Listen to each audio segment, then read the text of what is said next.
about classification of enzymes and cofactors, right? We are going to study about just two topics, that is classification of enzymes and cofactors.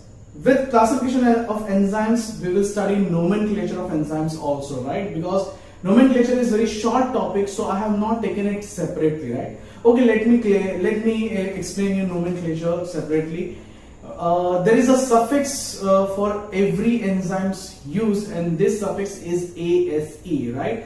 And in prefix we are taking name of substrate and or process, right? And or process. Understood? For example, for digestion of sucrose into glucose and fructose, the enzyme that is used is sucrase. Now SUCR comes from sucrose, and ase is just suffix for all the enzymes, right? So sucrase, name of enzyme is sucrase. Then another one enzyme is alcohol dehydrogenase, right? Which is carrying out dehydrogenation process of alcohol. Alcohol is a substrate, right? And here what process is occurring? Dehydrogenation. Understood? So, and dehydrogenation of alcohol. So alcohol dehydrogenation enzyme, alcohol dehydrogenase. Understood? So in this way, classification is done for different kinds of enzymes. So this is about nomenclature, right? Now let's start about classification of enzymes. Depending on different type of functions, depending on different type of reactions that they are carried out, enzymes are classified into 6 groups, right? And these 6 groups are, first is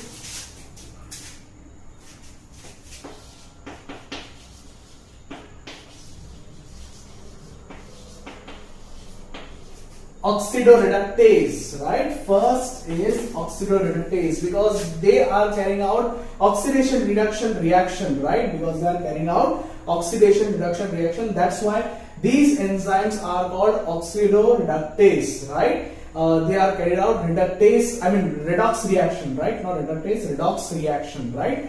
I have given example of this kind of enzyme already, that is alcohol dehydrogenase.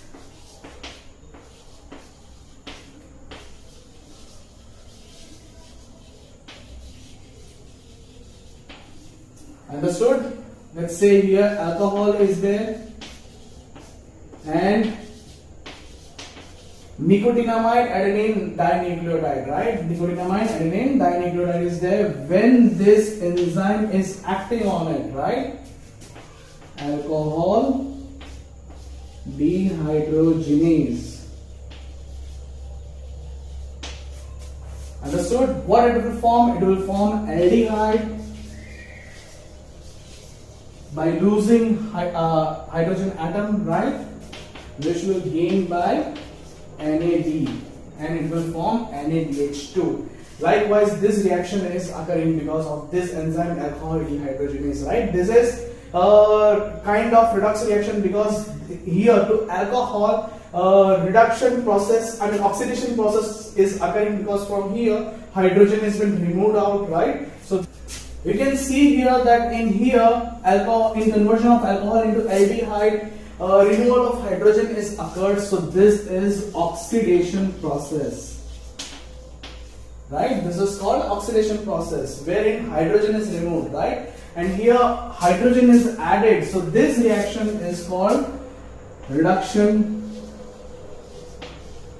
reaction, right? And so we know that oxidation and reduction reaction cannot occur alone, right? They cannot occur separately, right? They always occur simultaneously. Whenever a chemical is oxidized, some other chemical is reduced, or whenever some chemical is reduced, some other chemical get oxidized. Understood? So to oxidize someone, someone has to get reduced, vice versa, right? So this reaction are called redox reaction, oxidation reduction reaction.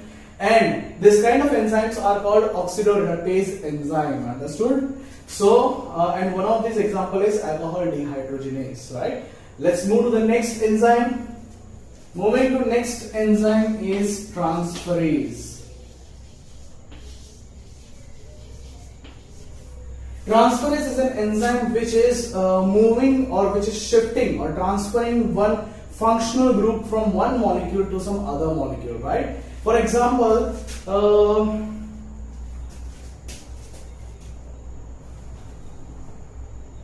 hexokinase. Understood? Hexokinase. When you study respiration reaction, in that reaction you will study about all these examples, right? Hexokinase is an enzyme which converts glucose. Okay, here ATP is also used, so it is converting. It is transferring phosphate group from ATP to glucose, forming glucose 6 phosphate and ADP. Understood? So here what has been done, phosphate is transferred from ATP molecule to glucose molecule, and enzyme used here is hexokinase, right? So transferases are those enzymes which are transferring a functional group from a molecule to some another molecule, right? Here hexokinase have transferred phosphate molecule from ATP to, phosphate group from ATP to glucose molecule, right? So one phosphate group is transferred here, that's why glucose 6 phosphate is forming, and adenosine triphosphate got converted into adenosine diphosphate, right? So this reaction is carried out by hexokinase. Understood? Now next one is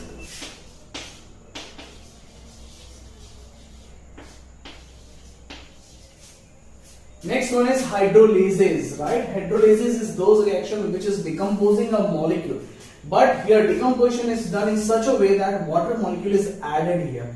Understood? After adding, means by using a water molecule, decomposition reaction is occurring for a molecule, right? Where a molecule get converted into two different type of molecules. For example, sucrase or invertase, right?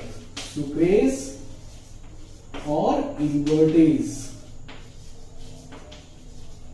What this enzyme is doing, it converts sucrose, obviously utilizing water molecule, convert this sucrose into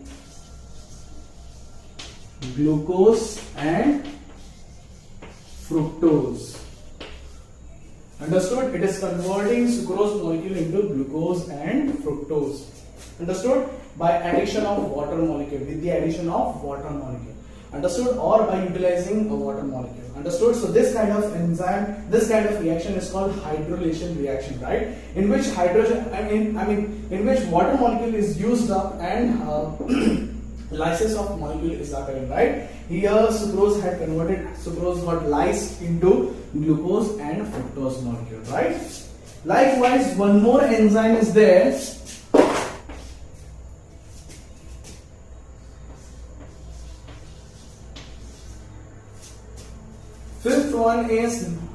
Fourth one is lyases, right? It is breaking down molecule, but here water molecule is not added, right? For example, fructose 1,6 bisphosphate got converted into dihydroxyacetone phosphate and glyceraldehyde phosphate, right? By the enzyme called aldolase, which is an example of lyases, right?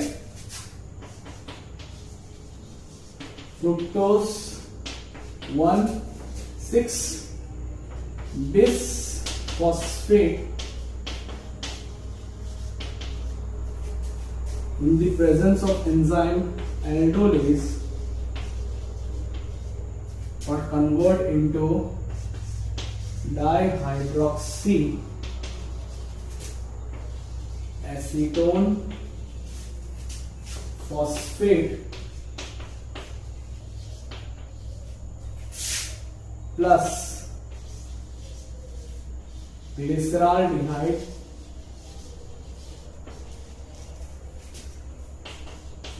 phosphate.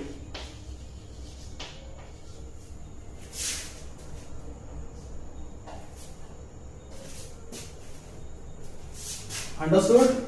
This is 6 carbon molecule, right? This is a molecule which is containing 6 carbon atoms, and both this molecule is containing 3 carbon atoms. So a 6 carbon atom molecule got broken down into 2 molecules which are consisting of 3 carbon atoms, right?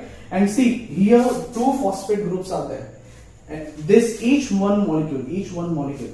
Let's see first fructose 1,6 bisphosphate means phosphate group is there to the first carbon and 6 carbon. That's why it is called fructose 1,6-bisphosphate, right? There are 6 carbon atoms present in a chain, right? 6 carbon atoms present in a chain in fructose, right? And to first carbon and to 6th carbon, 1 phosphate group is there. 2 phosphate group is there. That's why it is called bisphosphate. And to which carbon phosphate group is attached? To first carbon and 6th carbon. That's why it is called fructose. To fructose, to the first carbon and 6th carbon, 1 phosphate group is attached, bisphosphate. So fructose 1,6-bisphosphate, right? In the presence of aldolase enzyme, here dihydroxyacetone. Acetone means again 3 carbon, right? Having ketone group.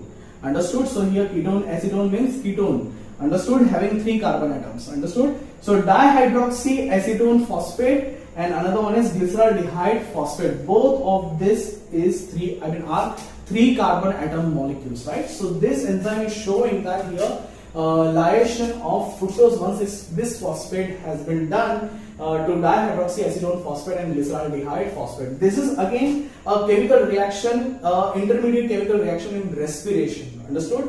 Whatever reaction we have studied, except that conversion of sucrose into fructose and glucose, remaining all other enzymes are actually intermediate chemical reactions in respiration process, right? All these reactions are actually comes in glycolysis. It is present within the glycolysis. These chemical reactions are intermediate chemical reactions when glucose get converted into pyruvic acid, right? So during this process, during glycolysis, these are intermediate chemical reactions. Understood? Okay. So let's move to the next one, 5th enzyme. Now 5th one is isomerase enzyme.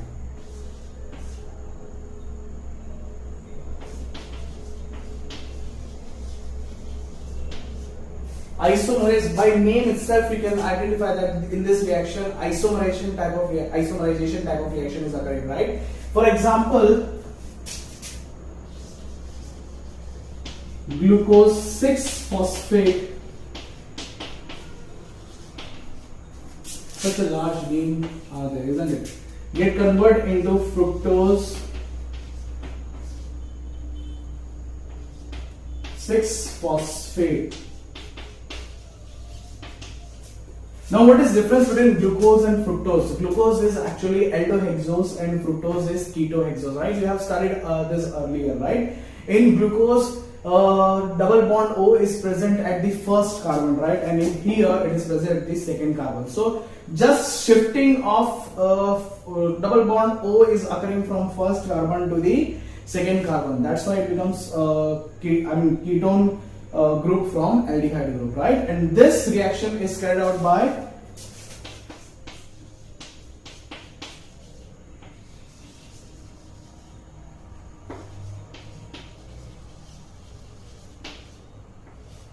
phosphoglucoisomerase, right? Not just any other isomerase, but phosphoglucose isomerase, right? Or phosphoglucoisomerase. Understood? This reaction is carried out by phosphoglucoisomerase. And last is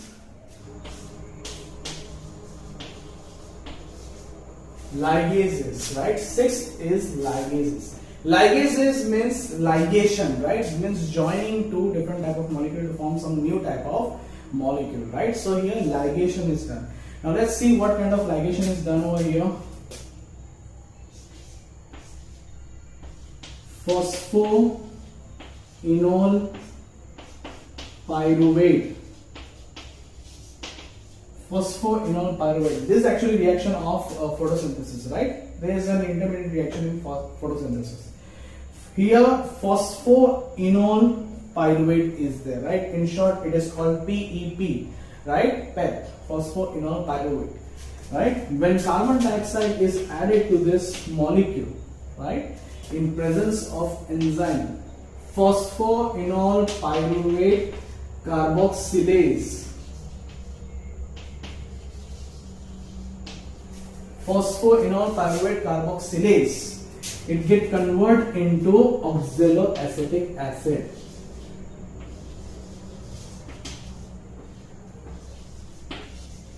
Understood? This is 3 carbon containing compound and this is 4 carbon containing compound. How? I mean, why? Because 1 carbon is added from carbon dioxide. Understood? So to three carbon atom containing compound, it is converting into 4 carbon containing compound. Why? Because carbon dioxide is added over here, and that's why this enzyme, because this reaction is carried out by this enzyme, and that's why this enzyme is called carboxylase, because it is carrying out carboxylation process, right? It is carrying out carboxylation process, addition of carbon dioxide to phosphoenol pyruvate. That's why this enzyme is called phosphoenol pyruvate carboxylase. Understood? It is called phosphoenol pyruvate carboxylase. So this is how name of enzymes are there, and this is how enzymes are classified into 6 groups, right? Oxidoreductase, transferase, hydrolases, lyases, isomerases, and ligase. Now, what is difference between transferase and isomerase is this: in transferase enzyme, these enzymes are carrying out reaction in which one functional group is transferred from one molecule to some other molecule, right? To some different molecule. And in isomerase, a functional group is shifted from one position to another position within the same molecule. In this one, transfer is done from one molecule to another, and here transfer is occurring within the same molecule, right? So there is difference between transferase and isomerase type of enzyme. Reactions carried out by these enzymes, right? Hydrolases and lyases. In hydrolases, water is added. Here, without addition of water, breaking down of molecule is occurring, right? Lyases and ligases. In lyases, molecule is being broken down, while in ligases, just opposite to it, 2 molecules unite to form a single molecule, right? That is, here an example is there. Phosphoenol pyruvate plus carbon dioxide forms oxaloacetic acid. Understood? So this is how enzymes are classified into 6 different groups. Understood? Enzymes are molecules which are very crucial to the specific chemical reactions, right? Which is occurring in the body of living organisms or cell of living organisms, right? And they are made up of polypeptide chains. They are proteinic in chemically they are protein, and they are having polypeptide chain. But sometimes to this enzyme, certain non-proteinic group is also required to get attached to make these enzymes active, right? To make these enzymes catalytically active. Understood? To make them efficiently working as catalysts, they require some non-proteinic group to get attached with, right? And this non-proteinic groups are called cofactors. These groups are called cofactors. They are required to get attached. Without these cofactors, they are called apoenzymes, and apoenzymes without cofactors doesn't work, right? So they need cofactors. Now cofactors are again of 3 types. That is, first one is, let's try it and understand it, right? As we have studied in classification. First one is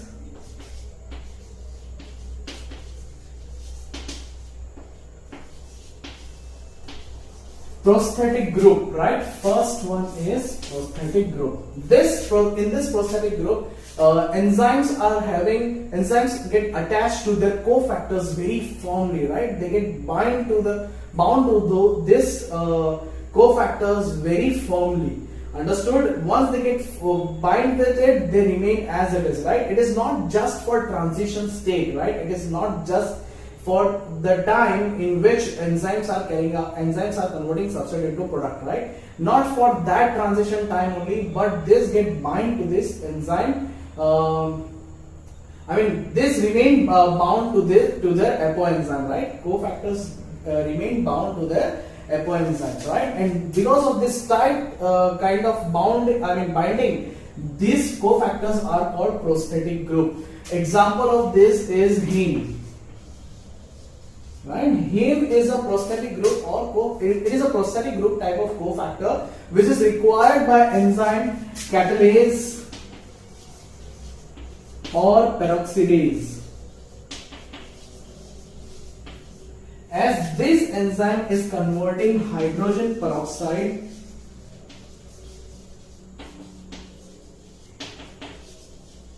into H2. It is converting hydrogen peroxide into H2O and O2, water molecule and O2 molecule. You must be knowing formula of H hydrogen peroxide, right? That is H2O2, right? Understood this? Okay, you want to balance this equation? It is simply done. Understood? 2 oxygen atom, 2 oxygen atom, 2 2s are 4 oxygen atom. Here 2 plus 2 4, 2 plus 2 plus 2 2s are 4. Hydrogen 2 2s are 4, 2 2s are 4. Understood? So balance. Understood? So this kind of cofactors are called prosthetic group. Understood? Now moving to the next. Okay, let me put here what we are studying.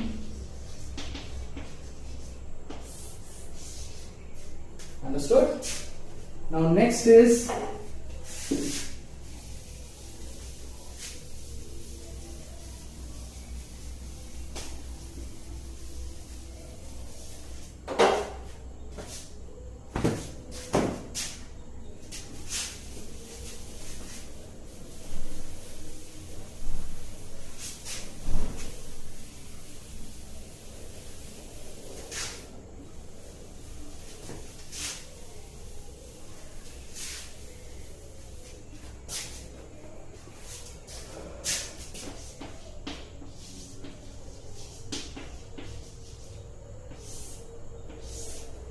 cofactors. Now prosthetic group and cofactors both are actually organic compounds, right? But what is difference between prosthetic group and cofactors? Prosthetic group are those groups which get tightly bound with their apoenzymes, right? Apoenzymes means it is nothing but enzyme only, proteinic part of holoenzyme. Holoenzyme means when cofactor get bound with apoenzyme, right, to form holoenzyme. Holoenzyme is the functional enzyme which is having cofactor with it, while apoenzyme is those type of enzyme which requires cofactor to become active, right? And without cofactors, they just remain as inactive apoenzyme, right? So these cofactors get bind with their apoenzymes, but here this bond is not as firm as with prosthetic group, right? So they just bound to their apoenzymes, and they are bounding. I mean, their bond is for transition state only, right? During transition state only, cofactors remain bound to their apoenzymes. Understood? Here, example of this cofactor is NAD, that is nicotinamide adenine dinucleotide, right? Nicotinamide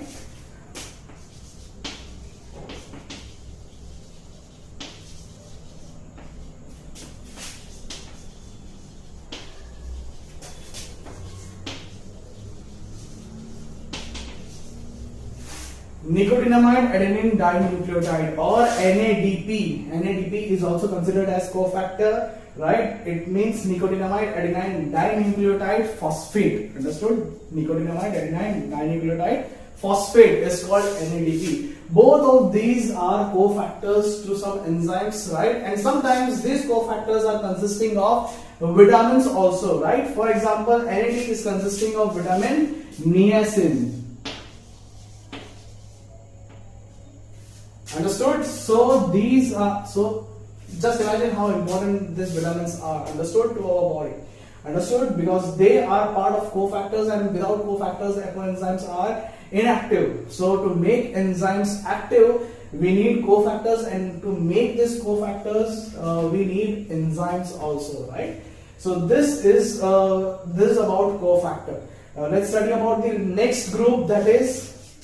So coenzymes, we have said about coenzymes, in which we have studied examples like nicotinamide adenine dinucleotide, nicotinamide adenine dinucleotide phosphate, right? We have studied that coenzymes bind to their apoenzymes for transition only, during transition time only, when they are converting substrate into phosphate, right? When substrate get transited into their product, not phosphate, their product. Understood? So when substrate getting converted into product, coenzymes are used, right? And I mean, coenzymes get bind with their apoenzymes, and during that stage only, coenzymes are bound with their apoenzymes, right? They can be easily removed out from apoenzymes. Understood? They are not forming as firm bond as prosthetic group, right? And we have also studied that vitamins like niacin is required in coenzymes like nicotinamide adenine dinucleotide. Understood?